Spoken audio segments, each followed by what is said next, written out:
Assalamualaikum warahmatullahi wabarakatuh. Alhamdulillah, puji dan syukur senantiasa kita panjatkan pada Allah Subhanahu wa taala.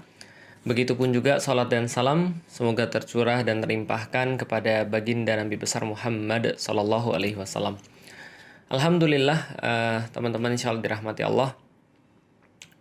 Pertama-tama mudah-mudahan kita senantiasa termasuk orang-orang yang bersyukur kepada Allah dan termasuk orang-orang yang banyak bersolawat kepada Nabi Muhammad Sallallahu Alaihi Wasallam. Hari ini saya pengen ngobrolin tentang satu hal yang menjadi concern saya ketika baca dan melihat banyak sekali berita-berita yang berkembang ya akhir-akhir ini, yaitu adalah saya coba ingin membahas tentang Islamofobia. Teman-teman tahu yang namanya Islamofobia. Islamofobia itu mungkin kalau kita bicara tentang definisi mungkin akan ada banyak sekali definisi ya. Tapi saya coba ingin menyederhanakan bahwa Islamofobia itu kayak gini. Pernah nggak teman-teman dengar misalnya kalau ada orang bilang, udah deh jangan ngomongin tentang Islam deh, kita ngomong yang lain aja. Atau Islam tuh biasa-biasa aja, nggak usah ekstrim-ekstrim, nggak usah terlalu fanatik, nggak usah terlalu soleh banget, biasa aja Islam itu. Atau bahkan kata-kata yang lebih ekstrim daripada itu. Misalnya seperti kata-kata, emang perlu ya kerudungan? Emang perlu ya kerudungan panjang? Itu kayaknya udah mabuk agama deh. Nah, misalnya kayak gitu-gitu. Jadi Islamofobia itu adalah satu penyakit mental, cara pandang yang dia itu sudah ngejudge bahwa Islam itu jelek. Islam itu buruk dan akhirnya dia menjadi takut dengan keadaan Islam itu sendiri. Makanya namanya Islamofobia. Dan kata-kata term Islamofobia ini adalah term yang baru muncul secara luas itu terutama semenjak 2001. Semenjak adanya itu pesawat nabrak ke 911, lalu kemudian disitulah peristiwa terorisme itu kemudian dimulai, war on terrorism dimulai, dan akhirnya Islam tuh dianggap sebagai biang daripada masalah terorisme. Maka mulailah Islamofobia ini muncul baik dari segi ucapan, baik dari segi perbuatan atau bahkan pemikiran-pemikiran. Misal, orang ketika ngelihat orang muslim nggak suka, langsung dipukul di Amerika. Dilempari dengan kaleng minuman. Diludahi juga ada. Bahkan mereka menerima siksaan-siksaan fisik dan seterusnya. Karena dianggap bahwa orang muslimlah yang menginisiasi terorisme. Jadi orang tuh jadi takut dengan Islam. Mereka punya satu pandangan-pandangan yang salah tentang Islam karena framing-framing yang mereka dapat pada saat itu Islam itu kejam, Islam itu ngeri, Islam itu sadis, Islam itu tukang bunuh orang, Islam itu pasti nggak bisa get along dengan yang lain, Islam itu nggak akan toleran, mau memaksakan kehendaknya sendiri, memperbudak perempuan, menyebarkan agama dengan pedang. Nah sehingga kalau ada Islam di lingkungan kita ini nggak bagus. Itu yang coba mereka sampaikan dengan yang namanya Islamofobia. Dan ternyata kalau kita lihat sekarang-sekarang ini, kalau saya yang lihat ya oke lah namanya orang-orang yang tidak paham tentang Islam, yang mereka belum banyak tahu tentang Islam, yang mereka belum banyak mendapatkan referensi-referensi baik tentang Islam, itu kita masih bisa untuk mentolerir, masih bisa untuk memahami. Kenapa sih dia bisa jadi benci, bisa jadi nggak suka, bisa jadi nggak nyaman dengan yang namanya Islam? Ya karena itulah yang mereka terima referensinya. Dan saya justru merasa saya bersalah. Kenapa? Karena saya nggak bisa mengantarkan referensi itu pada mereka sebelum mereka mendapatkan referensi yang salah. Harusnya kan saya dong sebagai seorang muslim yang menjadi agen-agen muslim yang mereka tahu gitu loh maksudnya. Ketika kita berlaku baik kepada mereka, ketika kita menyampaikan Islam yang benar pada mereka sebelum framing-framing tentang Islam itu muncul, toh mereka juga pasti tidak akan pernah berpikir seperti itu. Artinya ya kalau ada yang bukan muslim lantas kemudian Islamofobia karena mereka punya media, mereka punya referensi yang memang memframing Islam seperti itu, yang mungkin masih wajar. dan mungkin masih biasa. Kenapa? Karena memang ya mereka tidak mendapatkan cukup referensi dan kita belum bisa untuk menyampaikan referensi-referensi yang benar tentang Islam. Akan tetapi ada juga di antara orang Muslim yang juga Islamofobia. Ada di antara orang Muslim juga yang mereka juga merasa bahwa keberadaan Islam itu mengancam mereka. Keberadaan Islam itu kayak sesuatu yang buruk bagi mereka. Nah, ini yang kemudian menurut saya agak nggak wajar. Kenapa agak nggak wajar? Ya karena mereka harusnya ngerti dong tentang Islam gitu kan ya. Ya walaupun ya balik lagi lah. Islamofobia itu sebenarnya juga bukan pertama kalinya tahun 2001. Tapi bisa kalau kita mau trace lagi ya dari awal-awal ketika ya perang salib gitu ya. Ketika perang salib itu pun dimulai karena adanya informasi-informasi yang informasi-informasi itu juga tidak tepat tentang Islam, tidak precise tentang Islam. Nah, karena itulah mereka mendapatkan informasi yang nggak pas itu, akhirnya mereka punya kesimpulan sendiri tentang Islam, dan tentu saja kesimpulannya itu adalah bukan kesimpulan yang benar, bukan kesimpulan yang pas. Kalau saat ini kita bahas tentang Islamofobia, ini mungkin bukan yang pertama-tama pada tahun 2001 ketika kasusnya WTC itu. Tapi mungkin ini sudah dimulai ketika Perang Salib, ketika tahun 1095 itu. Ketika juga Islam dicitrakan jelek, lalu kemudian mereka taunya Islam itu buruk, Islam itu jahat, Islam itu membenci Kristen, Islam itu membunuhi orang-orang Kristen di Palestina misalnya, atau Islam itu suka nyayur dan ngesopin anak-anak misalnya. Ya wajar ketika mereka kemudian punya pandangan buruk tentang Islam. Walaupun kita tidak bahas ya. Yang kita bahas tadi adalah Islamofobia. Kalau memang ini ada pada orang-orang selain Muslim, saya secara pribadi lebih menganggap itulah tanggung jawab saya untuk lebih meluaskan Islam. Artinya saya belum cukup banyak untuk mendakwakan Islam pada mereka. Yang susah ini teman-teman sekalian kalau ada orang Muslim yang Islamofobia. Lah, kenapa ada orang Muslim yang Islamofobia? Itu juga yang saya bingung. Maksudnya apa? Dia Muslim sih, tapi dia tidak pede dengan agamanya sendiri. Tapi dia takut dengan agamanya sendiri. Bahkan dia seringkali kemudian membuat orang-orang itu juga menganggap bahwa seolah-olah ya agamanya ini yang bermasalah. Misal, saya tadi juga baru dikasih tahu sama orang tentang ada orang yang membuat film, orang-orang Muslim membuat film, membuat tulisan yang malah kontraproduktif dengan Islam. Ini kan sedih banget kan ya. Artinya sama-sama orang Muslim, tapi karena dia Islamofobia, dia menganggap bahwa Islam inilah yang menjadi sumber masalah di negeri. Mereka sebut Islam radikal, mereka sebut Islam ekstrim, mereka sebut kadal gurun dan segala macamnya. Padahal kalau kita lihat, apa sih yang sebenarnya bisa membuat orang Muslim itu justru jadi takut dengan agamanya sendiri? Ini yang kita kemudian jadi mikir. Saya coba sedikit flashback ya teman-teman sekalian ya. Saya lahir bukan dalam keadaan Islam. Saya dibesarkan dalam keadaan bukan Muslim. Dan jujur saya hidup dalam Islamofobia. Saya ngelihat orang Muslim tuh merasa nggak enak. Saya ngelihat orang Muslim tuh kayak ngelihat orang-orang yang jahat. Dan dari awal itu saya sudah kayak mendapatkan satu gambaran bahwa kita tuh nggak boleh macem-macem sama orang Muslim karena mereka itu menang sendiri. Dan kita nggak akan bisa menang melawan mereka karena mereka itu mau-maunya sendiri, suka-sukanya sendiri. Itu yang saya dapat. Artinya kalau misalnya ada orang Islam yang jahat, ya memang sudah seharusnya. Dan kita sebagai orang yang waras, ngalah aja lah.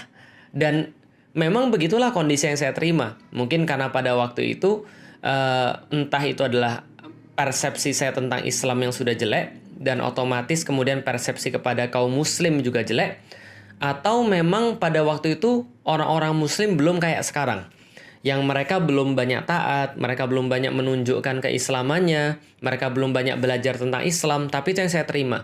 Misal, saya seringkali dikata-katain di jalan misalnya. Sekolah saya tuh eksklusif orang Chinese. Lingkungan saya tuh eksklusif orang Chinese. Tempat tinggal saya tuh eksklusif orang Chinese. Dan kalau di antara orang-orang Chinese ngobrol, itu juga eksklusif sebenarnya. Jadi mengekskludkan orang-orang yang bukan Chinese. Contoh ya, Ya, saya nggak tahu kalau di tempat yang lain. Ini pengalaman saya. Saya nggak berniat untuk menyerang siapapun. Saya cuma mau cerita tentang pengalaman saya dan Islamofobia saya. Dulu ketika saya dan keluarga saya ngobrol dengan orang-orang ya pakai bahasa Chinese. Untuk apa? Ya salah satunya adalah supaya ya yang ngerti cuma kita aja. Yang lain nggak usah ngerti. Dan itu termasuk ketika kita berbicara yang pembantu kita misalnya bukan orang Chinese. Itu ya untuk menjaga informasi biar dia nggak ngerti apa yang kita bicarakan. Dan terus terang ada beberapa anggapan-anggapan yang memang nggak terlalu baik kepada orang-orang yang bukan Chinese. Ya kalau gampangnya kita sebut pribumi kan gitu kan ya. Zaman dulu. Ya tapi ya itu kan zaman dulu saya cuma cerita aja. Tapi pengalaman-pengalaman itu ketika diteriakin, dibully gitu kan, "Woi Cino, Cino" dan segala macam, diomongin kayak gitu-gitu. Terus kemudian ketika pernah juga lagi main di mall gitu kan ya, tiba-tiba ada orang yang jelas ya bukan Chinese ya nabrak kaki ibu saya ketika main bom-bom kar sampai kaki ibu saya bengkak gitu ya. Terus kemudian dia nggak mau minta maaf, dia malah ngegas. Ya terus karena kita memang orang minoritas, akhirnya kita merasa ya memang itulah orang-orang Muslim. Nah, gitu. Jadi kita bahasanya begitu. Dalam pikiran kita Islam tuh nggak baik. Islam itu nggak bagus. Islam itu bukan Islam ya, tapi Muslimnya tuh jahat. Muslim itu nggak bisa bener. Muslim itu kalau kerja nggak becus, mau mintanya banyak tapi mau kerjanya dikit. Muslim itu janjiannya nggak beres, pasti telat. Muslim itu ya gitulah, pokoknya segala macam negativity semuanya ada di situ. Dan itu membentuk tadi yang namanya Islamofobia. Dan Islamofobia itu kadang-kadang juga muncul lewat yang namanya kata-kata. Nenek saya misalnya, dulu ketika saya dalam keraguan dengan agama saya, jadi teman-teman sekalian, perlu saya kasih tahu, saya tuh merasa ragu dengan agama saya sebelum saya masuk Islam. Jadi teman-teman harus tahu itu. Jadi saya itu bukan ragu dengan agama saya yang lama ketika saya sudah masuk Islam. Tapi sebelum saya masuk Islam, saya sudah ragu. Dan saya sudah memutuskan keluar daripada agama saya. Artinya, kalaupun saya sekarang punya pandangan, ketika pandangan saya terhadap agama saya itu begini, ya itu adalah pandangan saya sebelum saya masuk Islam. Paham ya? Jadi, itu bahkan belum tahu tentang Islam sama sekali. Jadi ketika saya punya pandangan-pandangan yang nggak terlalu cocok terhadap agama saya bilang sama nenek saya, karena waktu itu saya paling dekat dengan nenek saya bilang, "Nek, Felix mau cari agama yang lain." Nenek saya bilang, "Kamu boleh cari Buddha, kamu boleh cari Konghucu, kamu boleh cari apapun, tapi kamu jangan masuk Islam." Karena Islamofobia, pandangan bahwa Islam itu jelek. Nenek saya tuh ya, waktu zaman dulu ya, ataupun orang-orang Chinese yang saya kenal pada waktu itu, ngelihat orang kerudungan, itu nggak suka. Kenapa? Terlalu fanatik. Mereka itu terlalu, ya kalau bahasa zaman sekarang, mabuk agama. Bahasa zaman sekarang itu adalah ya sobat insaf. Jadi kira-kira gitu. Pokoknya kita tuh menganggap kalau ada orang yang kayak sholatnya rajin, lalu kemudian puasanya rajin, itu kayak mereka itu sudah kayak dicuci otak. Paham ya? Jadi dicuci otak dan mereka tuh parah pasti dalam kehidupannya. Dan pasti nanti hati-hati dengan orang-orang kayak gini karena dia bakal ngebom, dia bakal bunuh orang dan segala macam. Ini framingnya sudah ada di kepala kita. Kenapa? Karena ya itu yang kita dapat dari referensi-referensi yang kita saksikan di TV, referensi-referensi yang kita dapat selama pengalaman hidup. Nah ini Islamofobia yang saya rasakan. Maka wajar saya tuh selalu, walaupun saya punya teman-teman Muslim dan gak banyak, saya tetap lebih nyaman untuk berteman dengan orang-orang Muslim. Dengan orang-orang Chinese. Kenapa? Karena saya punya Islamofobia. Yang lucunya adalah, selama saya tuh menjadi seorang Chinese, saya tidak pernah merasa Chinese phobia. Bahkan sampai detik ini saya nggak pernah merasa Chinese phobia. Mau dihina, mau dikata-katain dan segala macam, bodoh amat. Saya nggak pernah merasa Chinese phobia. Dan selama saya dulu beragama Katolik, itu nggak pernah ada cerita orang-orang Katolik phobia. Itu nggak ada. Jadi sesama Katolik terus bilang, hati-hati ya kalau ada orang Katolik yang lain dari paroki yang lain misalnya, lalu yang ngomong kayak gini-gini, hati-hati, itu adalah orang mabuk agama, itu adalah orang-orang ekstremis, itu adalah orang-orang yang radikalis. Nggak pernah ada. Dengan kata lain, orang Kristen nggak ada yang Kristen fobia, orang Chinese nggak ada yang Chinese fobia, orang-orang Buddha saya nggak pernah lihat ada yang Buddha fobia tuh. Tapi orang Muslim ada yang Islamofobia, yang mereka menganggap bahwa cuma praktek mereka sendiri yang benar dan mereka menganggap praktek orang lain salah, diekstrim-ekstrimkan, diradikal-radikalkan. Dan lucunya mereka mengambil kata-kata bahwa kami melakukan ini karena toleransi. Lucu banget. Mereka bisa pergi ke tempat ibadah orang lain, tapi mereka bahkan tidak bisa untuk menerima saudaranya sendiri untuk bertamu ke rumahnya. Mereka bisa untuk menerima orang lain yang nggak pakai penutup aurat. Mereka bisa duduk satu frame dengan yang pakai rok mini. Dengan yang kemudian pakai belahan dadanya kelihatan. Tapi mereka sama sekali nggak bisa nerima. Dan bahkan mereka buat tayangan-tayangan yang menunjukkan kebencian terhadap cadar. Mereka nggak suka banget dengan orang-orang berpakaian hitam-hitam, berpakaian panjang. Lucu banget ketika mereka itu bisa menerima pernyataan-pernyataan daripada orang-orang beragama lain. Yang mereka bilang ini adalah toleransi, ini kebebasan berpendapat. Mereka bisa bahkan untuk mendengarkan orang-orang Yahudi ngomongin mereka dan ngajarin mereka. Tapi mereka bahkan nggak bisa untuk bertepo seliro, bertenggang rasa terhadap perbedaan pendapat yang tertulis dalam kitab fikih. Ini sangat lucu. Mereka merasa bahwasanya ketika ada orang mengangkat bendera la ilaha illallah Muhammadur Rasulullah, itu langsung diposisikan sebagai musuh negara, musuh merah putih. Di saat yang sama, mereka masih bisa melihat orang mengibarkan bendera Israel yang nyata-nyata mencaplok dan merampok wilayah mereka. Ini toleransi macam apa?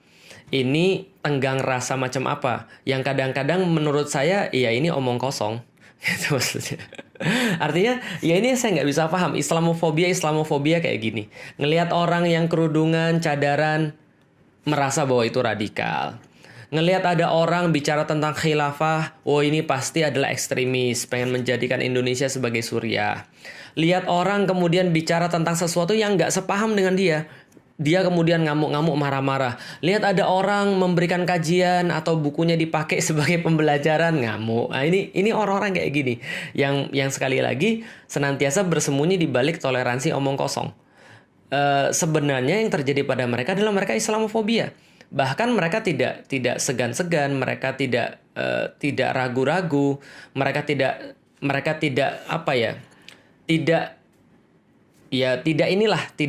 ragu, tidak merasa aneh, tidak merasa salah ketika langsung mengamini kata-kata orang kalau kalau terorisme itu punya agama, maka agamanya adalah Islam. Yang kayak gini-gini yang kemudian kita sampaikan. Islamofobia di kalangan orang muslim ini jauh lebih berbahaya. Kenapa? Karena seolah-olah mereka punya legitimasi. Kalau ada orang yang bukan muslim, kemudian mengatakan, jangan mau dibohongi oleh Al-Quran. Itu orang-orang pasti marah, orang Islam pasti marah. Tapi kalau ada kiai yang ngomong kayak gitu, kalau ada orang muslim yang ngomong kayak gitu, lah ini yang kita sampaikan. Ini susahnya. Dan balik lagi, kenapa sih ini bisa kejadian kayak gini?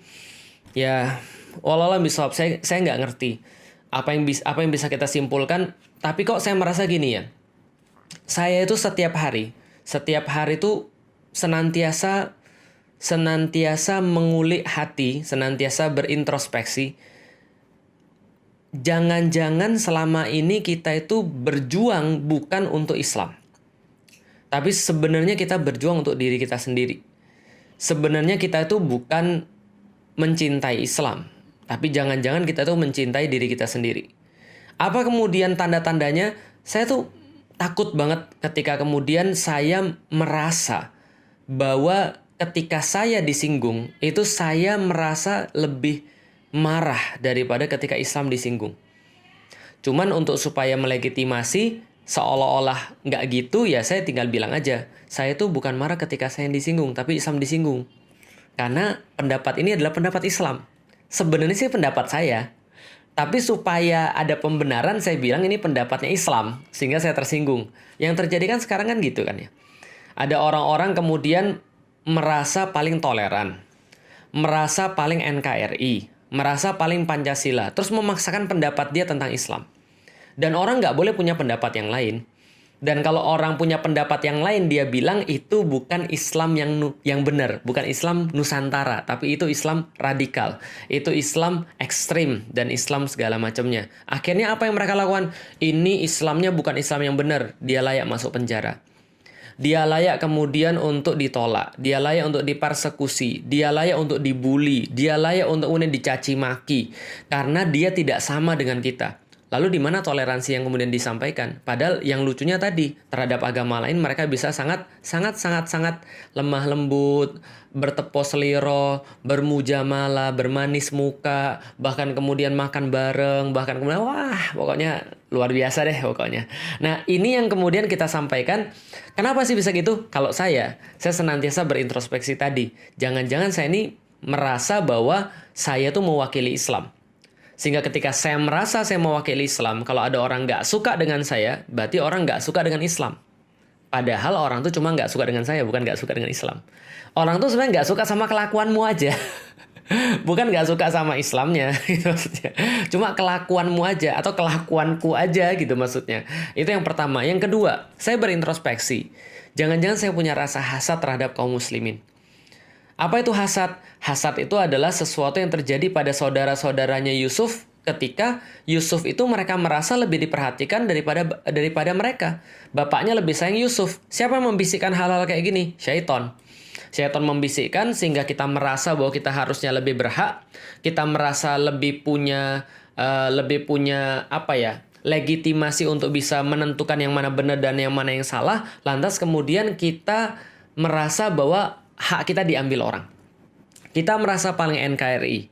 Sehingga kita merasa bahwa cuma kitalah yang bisa mempertahankan NKRI dan cuma kitalah yang berbuat paling bagus untuk NKRI. Selain itu kita harus kemudian habisi. Kita merasa kita paling Pancasila.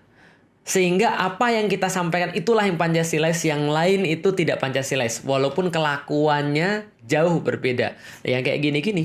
Ya kan persis seperti ketika iblis berkata, ana khairu minhu. Saya lebih baik daripada dia. Kenapa? Khalaqtani min nar wa khalaqtahu min tin.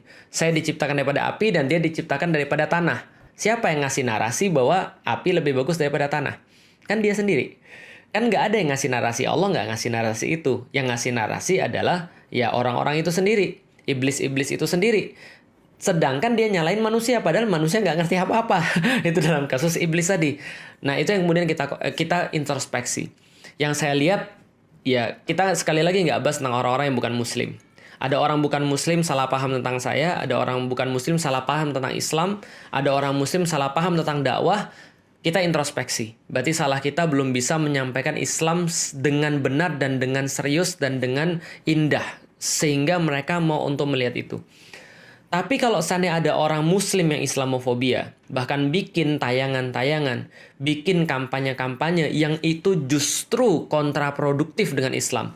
Mempermainkan kata takbir, lalu kemudian menulis dengan take beer gitu kan ya, take a beer dan segala macam. Padahal dia muslim dan dia mengolok-olok seolah-olah dia itu merasa bahwa Islam inilah yang membuat masalah. Itu yang kemudian saya khawatirkan. Dan kalau saya melihat lagi, selain hasad dan juga selain daripada orang itu merasa bahwa dia itu mewakili Islam, ada satu lagi. Ada orang-orang yang memang benci dengan Islam. Ada orang-orang yang memang gak suka dengan Islam. Mereka sebenarnya tidak pernah untuk bersungguh-sungguh beriman pada Allah, tapi mereka menyusup masuk ke dalam barisan-barisan kaum muslimin. Mereka kemudian ada seolah-olah mereka adalah muslim, tapi sebenarnya mereka sedang mengolok-olok Islam. Allah sampaikan di dalam surat Al-Baqarah keadaan orang-orang kayak begini. Wa minan nasi may yaqulu amanna billahi wa bil yaumil akhiri wa ma hum bimumin. Di antara kalian itu ada manusia-manusia yang mereka senantiasa bertindak seolah-olah seperti orang beriman. Tapi kelakuan-kelakuan mereka itu bukan kelakuan orang beriman. Perkataan-perkataan mereka itu bukan perkataan-perkataan yang harusnya diucapkan oleh orang beriman. Membakar bendera tauhid, lalu kemudian menganggap bendera tauhid itu bendera teroris, lalu seolah-olah membenturkan antara Islam dengan negara. Kalau kita mau berislam kita nggak bisa bernegara. Kalau kita mau bernegara kita nggak boleh pakai Islam kecuali yang dipahami oleh mereka. Yang nggak mau ngucapin selamat kepada orang-orang yang merayakan hari raya daripada agama lain dikatakan nggak toleransi. Lalu kemudian harus ikut pendapat-pendapat yang mereka sampaikan. Nah ini kemudian yang saya pikir adalah sesuatu yang lain. Ada barisan-barisan penyusup. Nggak semua, tapi banyak orang-orang kayak gini. Dan yang lebih banyak lagi adalah orang-orang yang oportunis. Yang mereka sebenarnya, menurut saya nggak ngerti. Karena kalau seandainya orang tuh masih punya kecintaan terhadap Islam, mereka tuh nggak tega untuk berbicara buruk tentang Islam. Mereka nggak tega untuk mempermainkan syariat. Mereka nggak akan tega untuk bahkan mempermainkan istilah-istilah di dalam Islam. Tapi kalau ada orang-orang yang memang mereka sudah merasa biasa mempermainkan istilah, merasa biasa untuk mengolok-olok Islam, merasa biasa untuk berkata-kata yang jelek terhadap Islam, bahkan kemudian ikut-ikutan ngomongin kadrun, ikut-ikutan ngomongin mabuk agama dan segala macamnya, itu yang kadang-kadang kita sedih. Emang betul nggak sih? Emang iya Islam itu adalah masalah bagi negeri ini? Emang iya orang-orang yang cadar itu benar-benar jadi masalah bagi toleransi di negeri ini? Atau jangan-jangan kamu yang jadi masalah? Coba saya senantiasa bercermin dan coba kita bercermin masing-masing. Benar nggak sih toleransi kita itu kita memang sudah sampaikan? Atau cuma omong kosong? Karena kalau toleransi itu memang benar-benar ada dan wujud, maka harusnya yang menikmati toleransi itu pertama kali adalah saudaramu sesama muslim sebelum orang-orang yang lain di luar sana. Itu yang pengen saya sampaikan teman-teman sekalian. Mohon maaf banget kalau seandainya dari tadi ngomongannya terlalu melebar. Tapi saya pengen menyampaikan bahwa Islamofobia ini memang adalah suatu hal yang memang harus kita sikapin. Dan kita berharap mudah-mudahan apapun yang kemudian terjadi pada kaum muslimin, apapun yang kemudian ada di luar sana, nggak semua orang-orang yang ada di sosial media itu nyata. Kalau ada orang-orang yang kayaknya muslim, lalu bicara buruk tentang Islam, tahan diri untuk membalas, tahan diri untuk membuat masalah yang baru. Kita punya banyak sekali pemahaman-pemahaman yang harus diluruskan.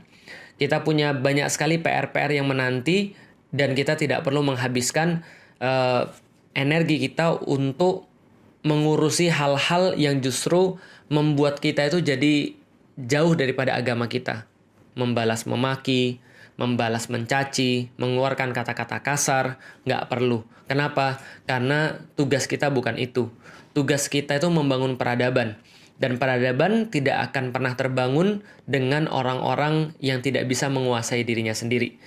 Barakallahu fikum, mudah-mudahan bermanfaat teman-teman sekalian. Semoga Allah merahmati kita semuanya dan semoga Allah menganugerahkan kepada kita kecintaan terhadap agama ini, keridhaan terhadap Allah dan Rasul-Nya, serta sebuah akhlak untuk bisa memuliakan agama kita ini baik dengan lisan-lisan kita yang terbaik dan perbuatan-perbuatan kita yang juga terbaik. Assalamualaikum warahmatullahi wabarakatuh.